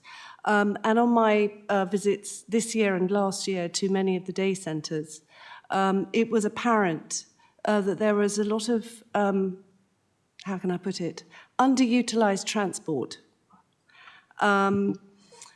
just sitting there, not doing anything, and it wasn't really clear. There seemed to be complexity around the use of that transport and for organisations to use it. So I'm assuming that very restrictive model will be able to be changed, tapped into, and then used to the advantage of all the communities and all the various organisations that would be wanting to be able to use it in whatever form that they feel fit. Yeah. Okay, a couple of points there, Councillor Stomper. So I think really helpful to flag about the future proofing, because we know there's sort of 7,500 people probably in Dorset at the moment that have got dementia. Only half of them have got a diagnosis, but that's 3,700 people. And if it's not viable, we're looking at more like 12,000 people by 2035. Scaling up the current model we've got just isn't viable. We need to kind of have more open access. I think what that points to two things. One is it would simply, I don't think, could scale up the existing offer and have lots of day centre capacity all over the place. But I think what it also points to is the number of people who are going about a daily life and not accessing a formal day opportunity. And there's something about how we cherish that and build on that and so on. And yes, it's absolutely in the looking at that trajectory. The prevention piece is the bit that's really important in this. And if we shift away from what we commission specifically for people to what they can access for themselves, that's a preventive intervention, and people start to kind of get it earlier in their journey in a kind of they get into a supported environment early in their journey and under their own steam. An apology on the phrase thinner. I think what I was meant to put was the resource we put into the independent sector is spread thinner relative to our commission with our provider. So that's what I meant by that. But you're right to have picked that up. I think I saw that after the papers went out and winced slightly that I'd not been quite so clear. And then transport. So yes, transport is huge, and we've said it in the papers. Currently, pretty much only Care Dorset attendance gets a supported transport offer from the council, but other providers do have their own transport. Some of them will go and pick people up and bring them to their day service that they run, for example. So there's all sorts of things to unpack about that. And the issue, I believe, I don't have all the technicalities of this, but I believe there's an issue with the license, the public carriage license for the council, which means that using those buses for activities during the day isn't possible. They can be used to take people to and from, and so there's an issue there that we do want to unpick, and we are having some scoping work on what other alternatives might be around that. We know at the moment there will always be a need for a degree of proper assisted transport with the right escort provision and support on board, but there is a definite recognition that we could improve what we've got at the moment, and certainly to just flex so that people can go out and do activities from those centres when we're looking at them being a meeting point for other things to happen, not everything happening in that building. Thank you, Mark. Thank you, Mark. Yeah, I mean, we're running quite late, so I think we have to keep on track. Anything about transport, and thank you for your question, Jane, but I think the transport, I noticed that it was only 14% of people had a worry about transport when they did the survey, but I know in rural places it is difficult, but I think this is for another arena, but thank you for the question. But I think now, sorry, we better come on to, finger on the button here, on to the recommendations that we've got to look at. Review and comment on the consultation activity, review and comment on the proposed model of day opportunities, and 3, to recommend to Cabinet that they adopt the model described and the approach to implementation. So can I have a proposer, please? Thank you, Stella. And I think Will got his hand up just in front of you. So we've got a proposer and seconder, and all those that agree, approve, please. Thank you. Steve, yeah, thank you very much. Yes, all agreed. Thank you very much. And as people Thank you, members. Oh, thank you. Thank you, Mark, for your attendance. Can I say that as it is now 2.5 hours in, that we could have a break for a comfort break? So I think everybody's desperate or already gone for one. So if we can have, George, can we have 10 minutes or so? If possible, then we're going to get into the 3-hour thing, aren't we? Oh, have we? Oh, I'm looking at the wrong time. Sorry, we haven't got a clock in this place. 5 minutes is okay for people with medical conditions and things. Yeah, okay. But perhaps a comfort break would be welcome to people. So can we do that for 10 minutes? Thank you.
Hello, everyone. All back refreshed, I hope. And we've got the one last paper, which is Community Safety Plan, Reducing Reoffending Strategy and Serious Violence Strategy. Can I hand over to Councillor Jill Taylor, the Cabinet Member for this particular report. Thank you, Jill. Thank you very much for taking this paper on this committee today. I am actually going to hand straight over to Andy Frost to present the paper. I think the important part about this is that this paper has been through an awful lot of committees, a lot of work has been done with partners in the background on it, and it comes from the Community Safety Partnership, which is a Pan-Dorset, no, it's not Pan-Dorset, sorry, it's a Dorset Council committee that feeds into the Pan-Dorset policies. I think it's important to recognise that this is a plan refresh for this year. What I'd like the members of this committee to focus on is please give us your feedback on it. We want to know what you like about it, what you don't like about it. But I think it's fair to say it would be very difficult to change the existing plan as it stands at the moment. What we therefore want from you is ideas and your thoughts for going forward for next year's refresh, so we can put it back around the systems to get the approval or otherwise from the other members of all the groups that we work with on this. If I can hand over to Andy Frost now to present the paper. Thank you very much, Andy, and thank you for allowing us here today. Thank you, Chair. Members will be aware from the paper that the Council is actually under a legal duty to work with several different partners, including Dorset Police, Probation Service and others, to tackle community safety. So tackling community safety in our area is a legal responsibility for the Council, not just a police matter, but many other organisations' responsibility as well. And we do that through a formal partnership, a legal partnership called the Dorset Community Safety Partnership, which was set up under the Crime and Disorder Act 1998. So this isn't a new area of work for local authorities. Local authorities have been responsible for community safety work for 25 years, so it's not a new thing. Community safety partnerships have certain statutory requirements placed on them. One is to produce a 3-year community safety plan, which gets refreshed annually, and also strategies to reduce reoffending. Now, legislation's changed and evolved over that 25-year period, and separately, strategies for tackling serious violence are required, and it's certain partners that are required to produce those, actually similar partners to community safety partnerships. So the approach that we've taken in Dorset consistently is to try and roll that work into our community safety partnership structures and mechanisms rather than create separate groups. So the Community Safety Plan, Reducing Reoffending Strategy and Serious Violence Strategy have all been agreed and gone through that partnership process and signed off by partners. However, they should also be formally adopted by the local authority. As Councillor Taylor mentioned, the plans are regularly reviewed and refreshed, so any thoughts and ideas can be picked up as part of that refresh process. I would also say that they do set things out in broad terms, and that's deliberate, so that the partners and the Council can remain agile in the delivery of the plans and strategies. So if new opportunities come up or new ideas come up, they can be incorporated in year. Everything's not fixed or set in stone.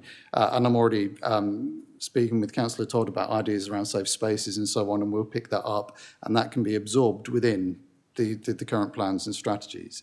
So really today is an opportunity to show really support for the work and the Council's work and partners' work in these important areas by recommending the current plans and strategies for adoption by the Council.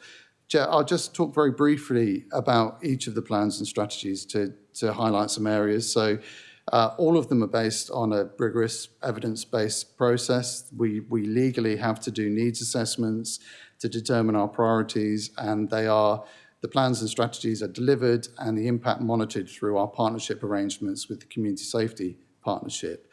The Community Safety Partnership, in turn, is scrutinised by the Council's People and Health Scrutiny Committee formally, and we take a report at least once a year to that committee for partners in the council to be held to account on delivery of these things. And actually the next report is going to People and Health Scrutiny on the 1st of August. So any monitoring of what's happening and accountability is brought up through that committee.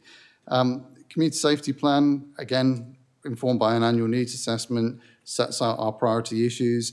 Some of these are very much long-term issues. Tackling domestic abuse has been on our priority list for ever since that we've been doing this work. There are also cross-cutting issues that are in those plans as well, including mental health, substance misuse, violence against women and girls, etc. And I've said that we've been doing this for a long time, so some of the work that we do to tackle these issues is now kind of mainstreamed. So commissioning of domestic abuse services, joint working around high-risk domestic abuse, tools for tackling antisocial behaviour, they've become integrated in our organisation's work.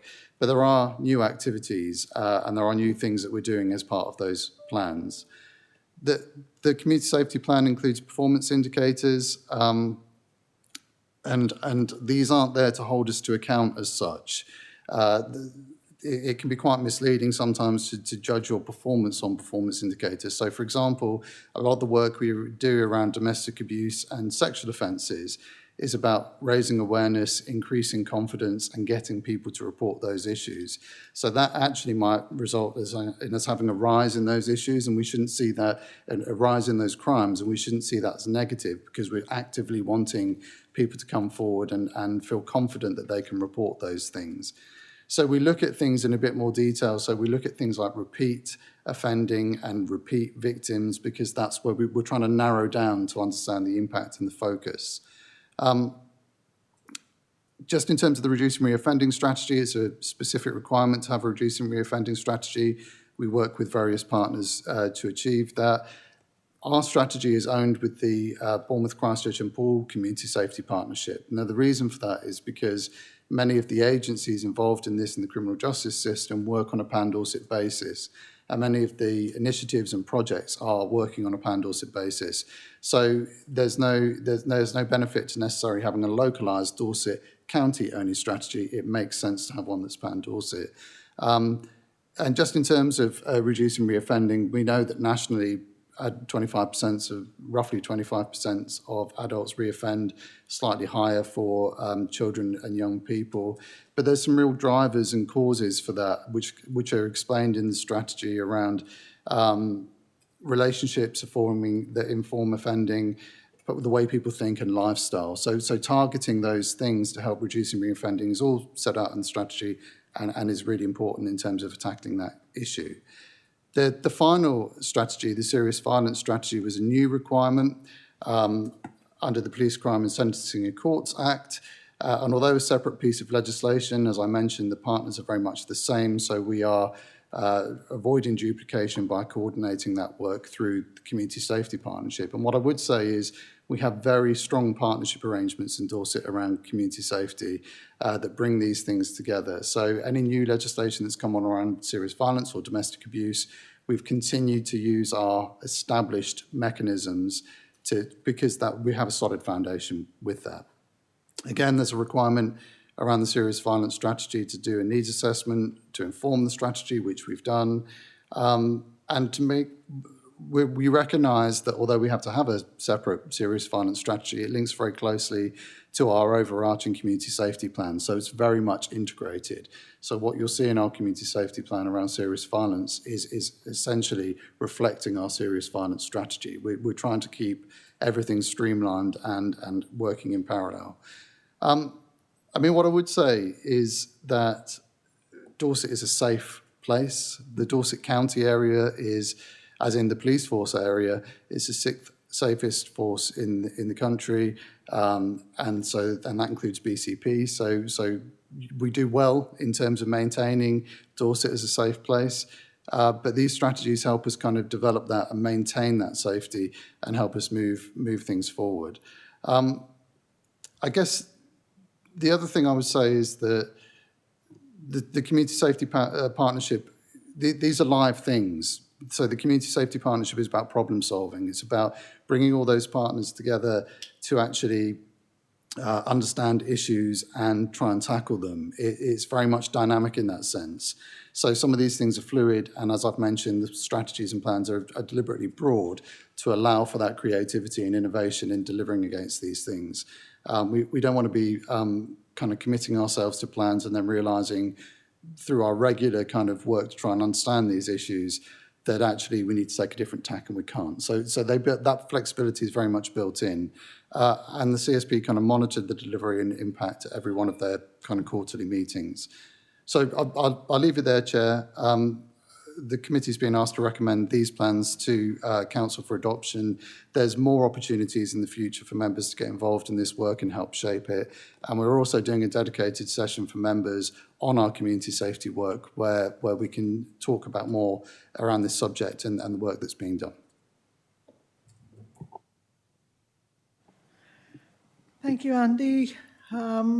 We all know that actually the headline news today was that sexual offences have gone up in the whole of the country, and the ones that reported to the police have gone up. We might counter that trend in Dorset, but I think that what we've got to remember, lots of things happen that are not reported. So it's so important that we actually, as councillors and members of staff, should be aware that there is things in the society around us that we should be watching and being very careful that anything that we're not happy with, then we actually make sure that we actually pass that on to someone else, that they are not happy about things going on. But not necessarily the police, but other people that are in places of that can actually make a decision. But let's see if there's any questions, please.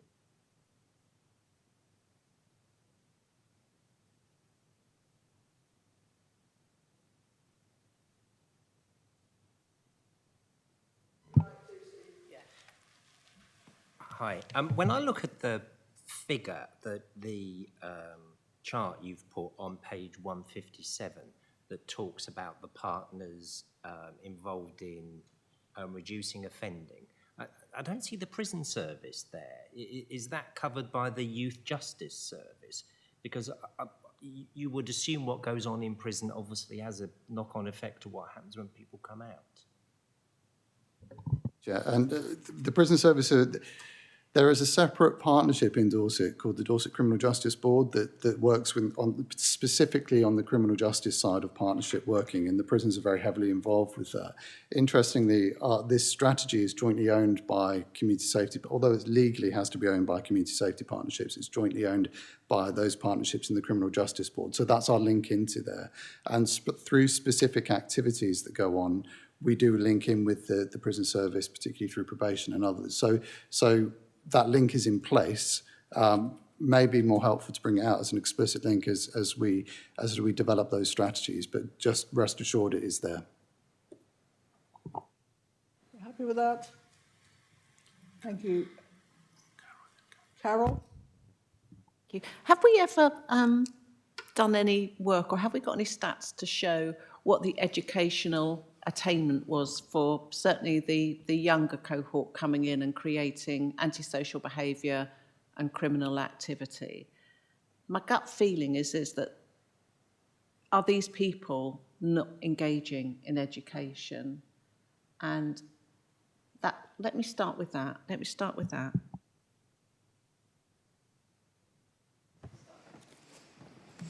Thank you, Chair. Amanda Davis, Corporate Director for Education and Learning, which I realise I hadn't said earlier, so I'll say it now. Thanks, Councillor Jones. I think you know that, yes, there is a correlation all too often. A really distinctive element of that is communication language needs of the cohort who enter the youth justice system. So there is often a kind of relationship with education. And yesterday I was at my daughter's graduation, and the honorary degree went to a provider of education for actually people in prison. So I'm going to, and I was fascinated by his work, so I'm going to be looking more at his work, and maybe we can look at it together, because I think there's some real insights to what happens later in prison for prisoners and their relationship with education and how that contributed to them entering the criminal justice system in the first place. But yes, there is a correlation, and as I say, communication and language needs being a really specific area for us to focus on. Thank you. I don't know whether we have any jurisdiction over this, but I know from a lot of the youngsters that we deal with in our area, if they're not engaging in education, they're generally not very apt in certain academic subjects, and yet there's very little for them to do at school if they are not education, if they're not great at reading, writing, and therefore they don't engage. Is there just some way we can look at trying to bring more enrichment, hands-on, horticulture, anything like that that would actually get them involved, whether it's, learning to change a wheel on a car and just some life skills that would actually engage with them. I know it's a bit out of our reach, really, but I think that's the way we engage with some of these youngsters who are not behaving themselves in a maths class or an English class and so on. I don't know, is there any, because that work would be truly preventative, I think.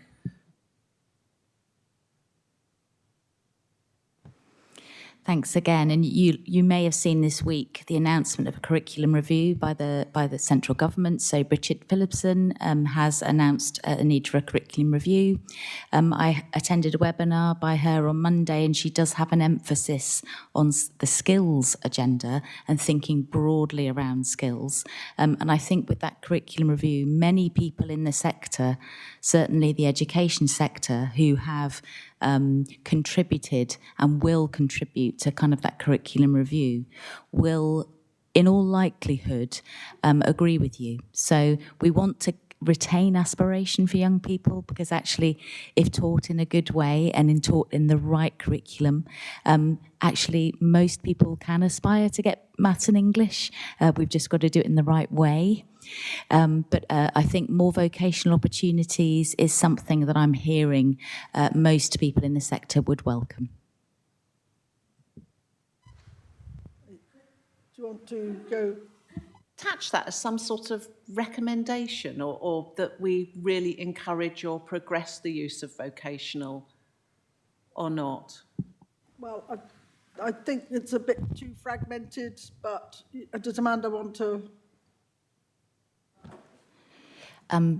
Although I would welcome it personally, I think it's quite difficult for us to do, if I'm honest, because we can't dictate the curriculum. What we can do is create, as our part of our skills agenda, encourage a more vocational offer. Carol, I think we've got to remember that this has been through quite a lot of other people before it's got to us, and it is a refresh. I think we all know in our communities there's that element of children that you think, well, if only we could focus them on one particular thing like football or some sport or other, or even an activity like the allotment and stuff, that will sort of pivot their lives and change them. But unfortunately, I think it's something to do sometimes with dysfunctional families, and we need to actually do it in a family way. But I think in this particular one, it's not relevant to actually the detail. It's not relevant to this particular strategy. This is an overarching strategy. But I take your point wholly, that children only have one childhood. So there you go. I think that we go, if there's, there is another question from Andy. Thank you. Andy Todd, Coal Hill and Wimborne East. Would this be something that perhaps is looked at within the youth justice sector, with the early intervention, once they've already crossed the threshold and become identified as possibly going off the rails? We have a number of strategies that might be easier to apply at that point, rather than changing the educational structure. We can do it on a case-by-case basis when they come onto our radar. Amanda? Colleagues will have seen from the youth justice paper that recently went through Cabinet that there's a commitment to that early intervention piece with young people we think at more at risk perhaps of entering the criminal justice system because of predetermining factors such as repeat suspensions and so on. And you'll have heard us talking about the need for us to intervene at the point of, say, 2 suspensions, so we can think about the points raised here in that intervention and what we might do for their schooling and for their experiences in their communities as well. This in some ways refers back to the previous 2 papers we've had this morning about you know, family hubs and all the other things that go on in the community, and it's all joined up really. It's all about families, it's all about everything. And I think that it's really incumbent on us if we can get people to volunteer a bit more in youth clubs and activities in the area, and even go and visit places like that and then put that around to people. It actually helps greatly. I've found that it makes such an influence on people if you take an interest in some of these things as well. Thank you. I think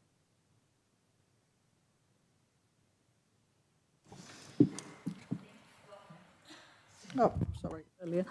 Under domestic abuse and stalking, domestic abuse and prevention is something I'm really passionate about. And the first sentence develops initiatives that focus on prevention, early help and education, including working with children and young people. Now, I'd like to see a sentence in there about extending Operation Encompass to early years. Amanda knows that I'm really passionate about this. So for those of you who don't know what Operation Encompass is, it's when there's a domestic violence incident and the police give out a PPN notice. That is then sent to the school for the next morning so that the school is aware that there's been an incident in that household and can support that pupil. But at the moment, we're one of the authorities that doesn't cascade it down to early years settings. Now, I know there are all sorts of issues, but they're not insurmountable. Places like Plymouth have already done it. And it's even more important when you've got a 3-year-old who is biting or kicking other children because that's what he's seen dad or mum do the night before, but is not able to verbalise that the nursery knows that there's an issue and can help that child during that day. And also maybe when mum or dad comes to pick them up and they have a chat with them without mentioning it, that parent may then become forthcoming about what's going on at home and can access help. So it's really important. So I'd like to see a sentence that says, seek to establish Operation Encompass being cascaded down to early years settings at that point. Andy, please. Sorry. Thank you, Chair. As I mentioned earlier on, these are broad kind of activities that are set out, and there's specific details around individual projects, and we can look into around the expansion of Operation Encompass within this. We don't need to necessarily state it in the plan, but it's certainly something we can pick up and look at as part of the initiatives that we are delivering. I know that we've had some conversations previously, but there's no reason why we can't look at that as a specific project within that area of work. I've been trying to have conversations. It's been brought up at various meetings. It's been brought up at the Strategic Alliance Partnership, and everybody just kicks it down the road. I would like some commitment this time that we are going to do something about this. Andy, you said really this is a broader sweep than having that as a detail in there. So I'm not sure that we can include that sort of detail. Andy? Chair, I mean, it's also a police initiative. So in terms of picking it up, we can pick it up with the police in terms of that piece of work. There's obviously lots of other pieces of work that fit within these categories, and we're happy to do that. But it would be something that the police would need to be able to support and do, and we would need their consent to be able to do that.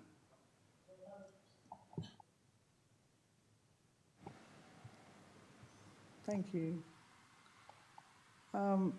Well, I think, is there anyone else that wants to ask a question or comment? No? Okay, well, we need a proposer and seconder for the recommendation that the Community Safety Plan Reducing Reoffending Strategy and Serious Violence Strategy be recommended for adoption. Who would like to propose? Andy?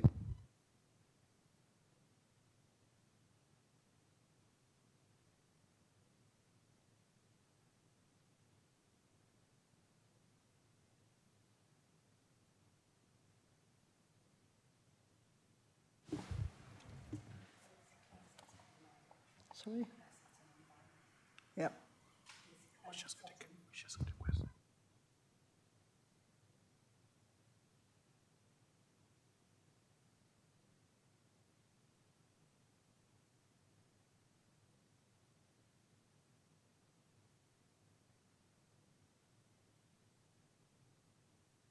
Right, sorry.